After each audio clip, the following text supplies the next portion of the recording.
I'm Daniel Levine, and this is the Bio Report.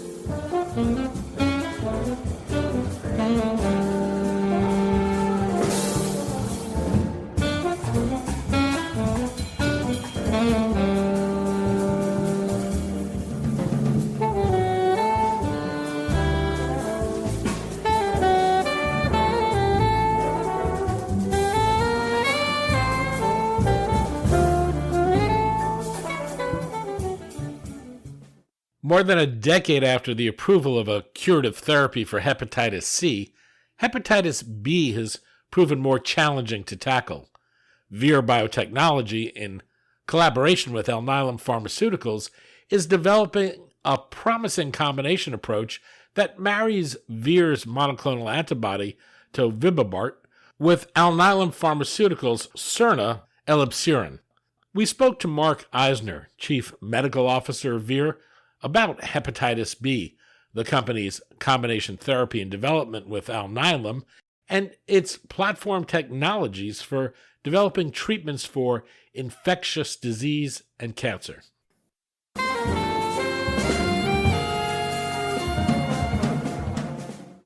Mark, thanks for joining us. Thanks for inviting me. Really a pleasure to be here. We're going to talk about two forms of hepatitis, Vir Biotechnology and its efforts to develop treatments for these infectious diseases. Let's start with hepatitis, though, broadly. Can you explain what it is? Sure. I mean, hepatitis is a pretty general term. It just means inflammation of the liver, and there can be a number of causes. But what we're here to talk about today is viral hepatitis, which is caused by several different viruses that target the liver cells. You're focused on hepatitis B and hepatitis D. How do people generally contract these forms of the disease? Yeah, that's a great question. Hepatitis B, which is a much more common disease, upwards of 300 million people around the globe are infected with hepatitis B. And it's the most common mode of transmission is what's called vertical transmission from mother to child during childbirth. It's the virus is passed along. Other ways of contracting the virus are blood exposure to blood, so either needle sticks, tattoos, sexually transmitted, intravenous drug use, and other ways of getting blood or body fluid exposure. Hepatitis delta is different in that there's not much vertical transmission from mother to child during childbirth. It's mostly exposure to blood or other body fluids, like I mentioned with hepatitis B. And it's a much rarer disease as well. It's only about 7 million patients globally, about 100,000 in the US and 200,000 in the EU. How do these conditions manifest themselves and progress? Sure. Well, hepatitis B can be asymptomatic for a long period. It can present with kind of nonspecific symptoms like fatigue. Sometimes it can cause jaundice or yellowing in the eyes and other areas of the body. But sometimes it's just found upon screening, just testing. Delta as well is an infection that only occurs in patients who already have hepatitis B or as a co-infection with hepatitis B, because hepatitis delta or D requires B as part of its viral life cycle that replicates itself. So it can occur either at the same time or after B infection. For those patients who get delta, though, it can progress very rapidly to cirrhosis of the liver, which is fibrosis, liver cancer, need for liver transplant within a 5 to 10 year period. What treatment options exist, and generally how effective have they been? So for hepatitis B, there are nucleotide analogs called NRTIs that can suppress viral replication for hepatitis B. So they're effective in suppressing the virus, but they are required to be taken indefinitely for suppressing the virus. And they don't, unfortunately, prevent the liver cancer or cirrhosis that can occur with hepatitis B. For hepatitis delta, there really are much fewer options. So in the US, there are no approved treatments for hepatitis delta. There is off-label use of pegylated interferon, but that it's a difficult drug for people to take because it causes flu-like side effects and it's not very effective for delta. In Europe and UK, there's a drug called Hepcludex that's approved for hepatitis delta, and Hepcludex is definitely an advance in the care of hepatitis delta. It has got its challenges. It's a daily injection. Patients have to reconstitute a dry powder and inject themselves every day indefinitely. And it's only really fully suppresses the virus in about 1 in 10 patients after a year. So it's not ideal, and there's certainly a high unmet medical need, which we're trying to address in Delta with our new regimens that we're developing. So what's the prognosis for someone diagnosed with the condition today? Well, for hepatitis delta, it's honestly not very good. I mean, the majority of patients will progress to cirrhosis, liver cancer, or death within a 10-year period. So it's a pretty tough diagnosis for patients to get. And given the absence of effective treatments in North America that are approved, and in Europe, only a moderately effective drug with Hepcludex, I mean, we're really excited by what we think our combination of tobivibart and elebsiran can bring to patients, which is why we're going into phase 3 trials with those drug candidates. We've seen great success in the area of hepatitis C, where there's been a functional cure. Why haven't we seen the same progress in hepatitis B? Yeah, it's a really good question, and it really gets down to the biology of the viruses and how they differ. So hepatitis B has something called cccDNA, which is the viral DNA which gets it gets into the host's hepatocyte nucleus and stays there and can generate is a source of hepatitis B surface antigen production. It can also integrate directly into the host genome, the person's genome, in their liver cells. So it's extremely difficult to eradicate hepatitis B infection once it takes hold. Hepatitis C, on the other hand, is an RNA virus, and it does not integrate into the hepatocyte or the host genome, so it can be fully eradicated with the medications available today. While we did see a sudden burst of interest in infectious diseases with the outbreak of COVID-19, it seems these conditions continue to take a back seat to cancer and other chronic diseases. Why is that? Is this an economic issue, or is there something else? Yeah, I mean, I've been really passionate about developing drugs to address infectious diseases for a long time. Back when I was at Genentech Roche, we had Tamiflu for influenza. We developed with a company, Shionogi, Xofluza, which is a new mechanism of action for flu. So there is development in the space. I think for the hepatitis viruses, I'm very proud of the fact that at Vir we're really tackling these because they are really very challenging from a disease biology point of view. I mean, B I mentioned because it gets integrated into the host genome, very challenging to eradicate. And we're aiming for something called a functional cure with our drug regimens, where we suppress the viral replication indefinitely, although we won't probably be able to eliminate the virus entirely from the liver cells. And for Delta, it's really, really challenging because the patients have B, which I mentioned is difficult to treat. And, the Delta virus, has this close relationship with B. It uses the hepatitis B surface antigen to assemble its own virion or its viral coat of the viral particles. So there's this close interrelationship between the viruses. But we are really dedicated to tackling Delta, and we're going as quickly as we can into our phase 3 trials. Vir has developed a method to capitalize on the immune response from people who are naturally protected against an infectious disease or have recovered from one. You're then screening hundreds of millions of their B cells for antibodies and then enhance them. Can you walk us through that process and the role AI plays in it? Sure. So I think, yeah, like you're alluding to, I mean, we've developed antibodies, effective antibodies that are on the market for Ebola and sotrovimab for COVID-19. The COVID-19 was, I mean, these are rare but broadly neutralizing antibodies that are found from patients, and then we used our, proprietary engineering to make these antibodies even more effective.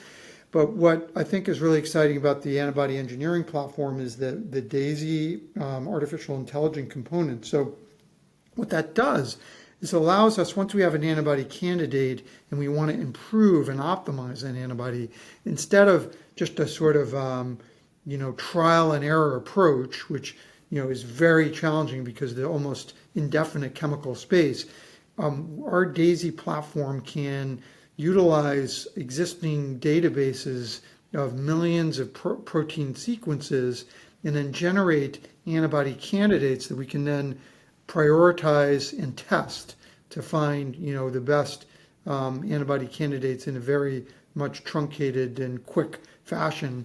And so I think that really has been a kind of a very important advance that we've been able to use in our antibody engineering and discovery platform. You mentioned the COVID and Ebola treatments you developed. Were these a proof of concept for that approach?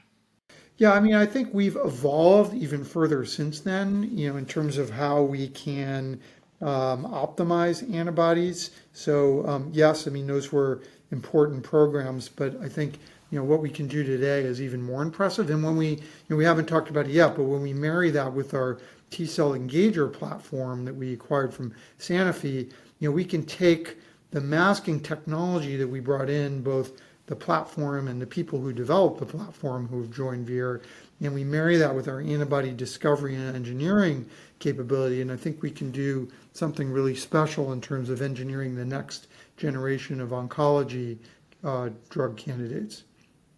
Vir is in a collaboration with Alnylam to develop a combination therapy for Hep B and Hep D.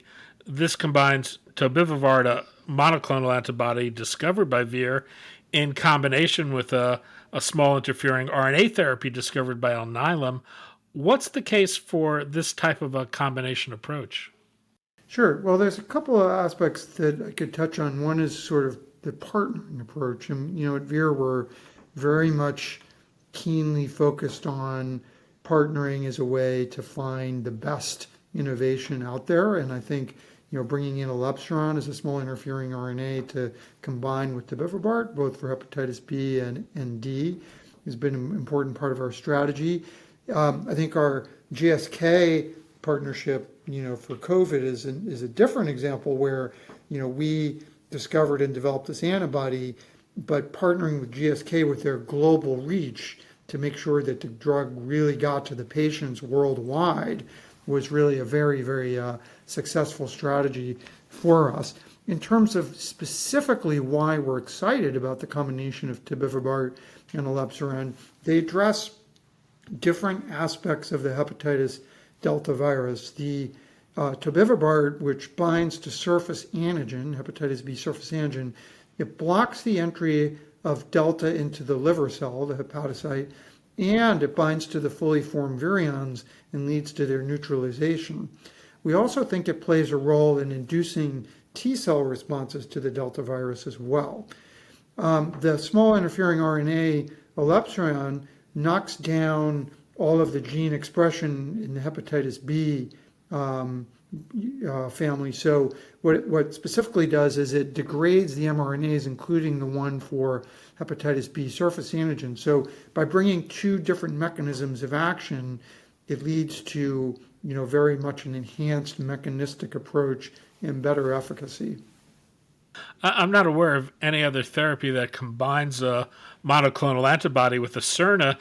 Did this pose any dosing or formulation challenges?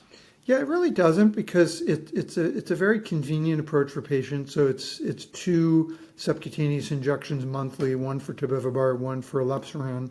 We're not co-formulating them; they will be separate injections, but there's no real specific formulation challenge there.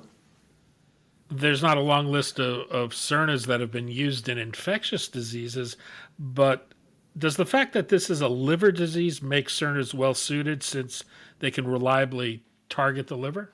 Yeah, I think so. I mean, part of the challenge with the siRNAs, as you said, is delivery, right? And delivery to the target organ. And the GalNAc conjugation technology allows the siRNAs to be delivered specifically to liver cells. So that's been a real boon to the field. And Alnylam rather was really pioneered that approach. And so I think targeting a liver disease like hepatitis B or delta with siRNA is a very tractable approach. There are other examples. I mean, there's the Novartis PCSK9 product that targets, again, liver cells and knocking down the expression of that protein to reduced LDL cholesterol. But there are other approaches for siRNA delivery, but the GalNAc conjugation is really very much amenable to liver-targeted therapeutics. This is a collaboration that began in 2017 and was later expanded. It's a little unusual, and we recently discussed a similar deal, but this is a case where the commercial stage company is kind of taking a back seat to the smaller biotech and letting it lead the later stage development. Is this unusual? And I'm wondering how that came about. Yeah, I think it really relates to what I said before. This predates my time at Vir, but I think it really had to do with the interest in hepatitis B and delta, the idea that it likely and turned out definitely needs more than one molecule with mechanism of action, and to pair tobivibart as our therapeutic antibody candidate with the siRNA, knocking down all of the B viral expression. This scientifically was an extremely attractive idea. So I think it led Vir to want to bring in that innovation. But you're right. I mean, the approach is really Vir is doing all the clinical development, and the partnering was really had to do with bringing in elebsiran as the molecule and the candidate for treatment.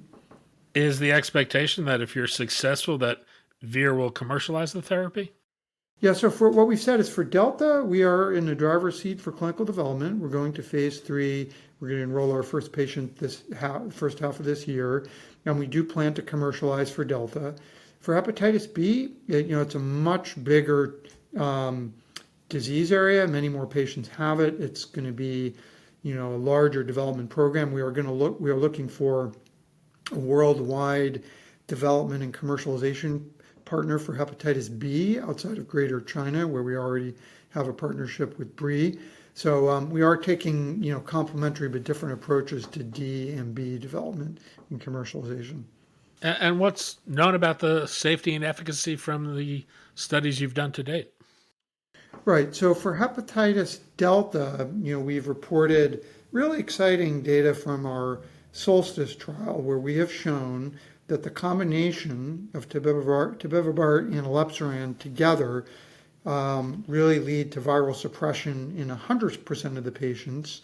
It can completely suppress the virus and reach what we call target not detected on the PCR in the majority of patients, specifically 41% at 24 weeks, 64% at 36 weeks, and in a smaller cohort of patients, which we're continuing to follow, 80% at 60 weeks. So we're really being able to suppress the virus to completely undetectable in Delta in the majority of patients over time. We're also seeing really good results with our hepatitis B program, and that's called the March phase 2 study. And at the liver meeting at AASLD last November, we presented the end of treatment data, which is at week 48 of treatment. And we had data from the doublet of tobivibart and elebsiran and the triplet, including pegylated interferon. In the doublet, we saw in patients with low surface antigen at baseline, less than 1,000, 39% achieving surface antigen loss at the end of treatment. In the triplet with interferon, 46% surface antigen loss. now in patients that meet our criteria, we're stopping all treatment, we're stopping, the nucleoside analogs that they're also on, and we're following them another 24 weeks off therapy to look for what we call functional cure, which means no S antigen, completely suppressed HBV DNA, no active virus at all off all treatment. And we'll have those data in Q2 of this year. You made reference earlier to your ProX10 technology. This is particularly critical in the work you're doing around cancer therapeutics. The technology enables the pursuit of well-validated targets associated with highly toxic therapies. How does ProX10 work? Yeah, really interesting point. So you're right. I mean, the T cell engagers, which, there are many examples in hematologic malignancies like ALL or lymphoma, where unmasked T cell engagers have been very effective and safe. But in the solid tumor space, generally speaking, the unmasked T cell engagers have been too toxic. So those that have targeted HER2 or PSMA, which are targets we're approaching, have caused too much cytokine release syndrome and made the patients too sick, even at very low doses. So they're not really possible therapeutic candidates to develop. So the ProXtend platform solves this problem by masking both the T cell engager arm, the CD3 arm of the T cell engager, and the tumor-associated antigen arm, be it HER2 in the 5818 program, PSMA in the 5500, or EGFR in our 5525.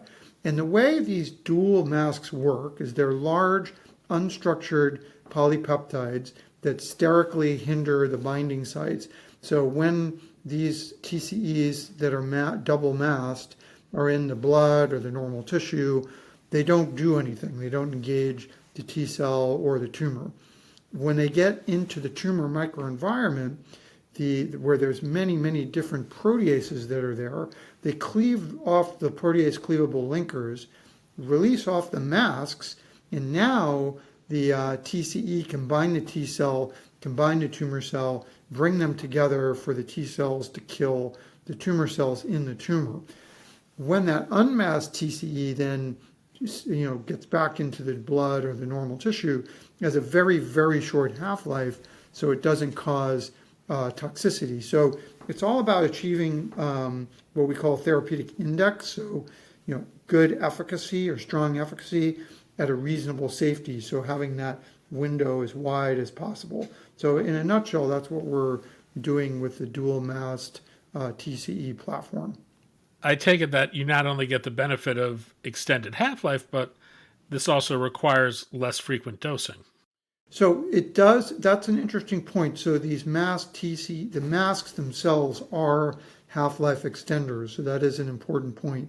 And we are dose escalating for both the HER2 and the PSMA program, both weekly and every 3 weeks, because we're trying to explore, which of those dosing intervals will be, the most effective and the most safe. So, the masks do serve both purposes of half-life extension and protecting the molecules until they get into the tumor microenvironment. I know it's early days here, but do you have any insights into the safety or efficacies from the studies you've done to date? Yeah, we presented some pretty exciting early data in early January at an investor event before the JP Morgan Healthcare Conference, and for both the HER2 and the PSMA program. Both of these programs are still in phase 1 dose escalation, and in both cases we're continuing to escalate the dose.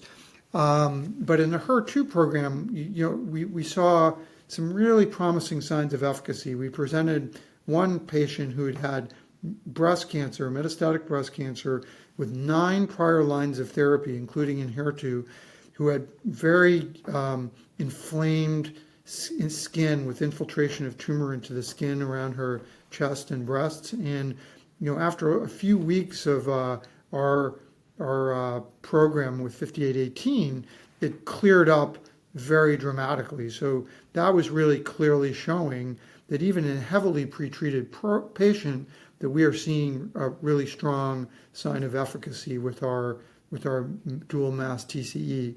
Overall, we're really excited about some of the data for that program in colorectal cancer, which, these again were heavily pretreated patients, really have run out of other treatment options, and we were seeing, about 1 in 3 patients have, significant tumor shrinkage and partial responses. On the PSMA side, and before I get there, actually, I should say very, very, good therapeutic index. We're seeing just grade 1, grade 2 cytokine release syndrome, very manageable, very overall reasonable safety profile, allowing us to continue to dose escalate. What I would say for PSMA, again, minimal CRS, cytokine release syndrome in the PSMA program, didn't need to use any prophylactic corticosteroids, and we're seeing some deep and durable drops in prostate-specific antigen, PSA, and we saw overall 58% in therapeutically relevant doses of PSA 50 responses, and we saw about 8%, PSA 90 responses. So it's early days for that program, and we're continuing to escalate the dose, but we're very, very excited about, the efficacy and safety in both of these programs that we've seen to date. You mentioned, speaking at the JP Morgan conference, Vir is well off its 2021 highs, but I'm curious how the change in investor attitudes as you talk to investors and their focus on concerns. Any read on where they're at these days? Yeah, so what we've tried to communicate is that we've really prioritized our portfolio, and we've focused on the programs that really have the highest impact on patients, which is the hepatitis delta, which is going into phase 3, as I said, hepatitis B still in phase 2. We deprioritized some other internal programs that didn't seem to have as much opportunity to help patients, and then bringing in the TCE platform is, I think, really very exciting with very positive early clinical data. I think that's been resonating in the discussions we've had with investors, external stakeholders about the change in strategy and the transformation of our pipeline. And what we're really looking forward to this year is continued execution of that strategy. So enrolling patients in our phase 3 Delta program, continuing to escalate the dose in our phase 1 HER2 PSMA TCE programs, and starting our phase 1 EGFR T-cell engager, first patient in the first half of this year. So I think overall, it's a positive message, and generally I think the feedback is that people see it as such. Mark Eisner, Executive Vice President and Chief Medical Officer of Vir Biotechnology. Mark, thanks so much for your time today. Thank you very much. Appreciate the discussion.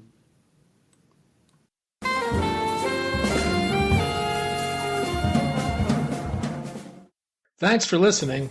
The Bio Report is a production of the Levine Media Group. To automatically download this podcast each week, subscribe to our RSS feed or through iTunes or other podcast manager. To join our mailing list, go to levinemediagroup.com. We'd love to hear from you.